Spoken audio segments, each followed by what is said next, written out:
मैं आज इस बड़े मन से आपसे वायदा करता हूं कि आपका ये बेटा, आपका ये भाई चुनाव के बाद भी इसी तरह से आपके बीच रहेगा, आपकी समस्याओं का समाधान करेगा। और कोई चुनावी वायदे नहीं है, यहाँ मेरी माताएं और मेरी बहनें बैठी हैं। मैं आपको बता दूं कि मेरा और मेरे परिवार का राजनीति में आने का सिर्फ एक ही मकसद है कि भाई इससे हमारी सेवा जो भावना है उसमें और ज्यादा बढ़ोतरी हो जाती है। आज अगर मैं 10% आपके लिए काम कर रहा हूं तो कल को आपके सहयोग से कुछ बन जाऊंगा तो मैं 100% आपके पीछे जो काम करूंगा। है जो मेरी माताओं, बहनों ने, युवाओं ने, बुजुर्गों ने जो मुझसे उम्मीदें लगाई हैं, मैं उन पर खरा उतर कर दिखाऊंगा आप लोगों को। आप लोगों के साथ एक परिवार के सदस्य की तरह, जिस तरह से एक भाई अपने माँ बाप अपने भाई के लिए करता है, तो देने आया हूं अगले 5 साल में आपकी सुख चैन की नींद।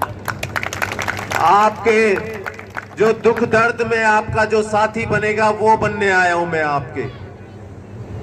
बांटने को अभी भी बहुत कुछ बांटा जा सकता था, लेकिन मेरी वो सोच नहीं है। मेरी माताओं, मेरी बहनों, मेरी सोच ये है कि कल को 5 साल में जो आपको अगर जरूरत पड़े, होता है कई बारी ऐसी सिचुएशन आती है कि भाई मेरी बच्ची जवान हो रही है और मैं कहां से उसके शादी के लिए पैसे लेके आऊं। तो मैं आपसे वायदा कर रहा हूं, कहीं जाने की जरूरत नहीं है। आपका बेटा, आपका भाई आपके लिए खड़ा है यहां पर।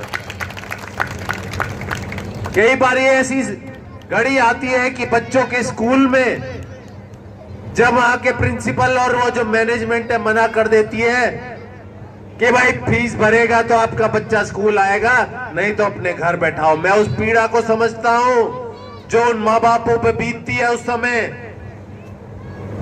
मैं आपसे वायदा करता हूं ऐसी घड़ी से किसी को नहीं गुजरना पड़ेगा। आपका भाई, आपका बेटा आपके क्षेत्र में जब तक है, बच्चों के लिए ऐसे स्कूल खोलने की योजना है मेरी।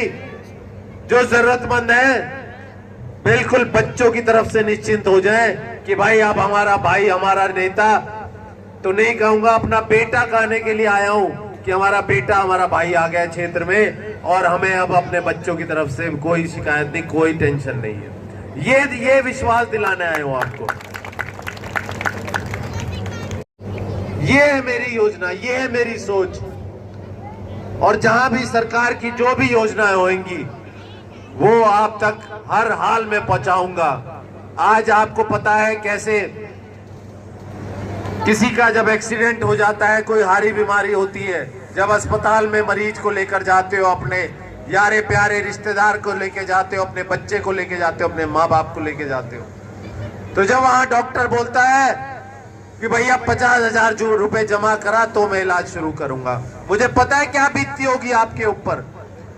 मैं उस पीड़ा को जानता हूं, समझ सकता हूं। मैं आपसे वायदा करता हूं कि समालखा क्षेत्र में एक एक व्यक्ति इस बात से निश्चिंत हो जाए कि भाई कल को अगर ऐसी कोई हालात बनते हैं तो कोई डॉक्टर, कोई अस्पताल पैसे नहीं मांगेगा। ये मैं आपसे वायदा करता हूं।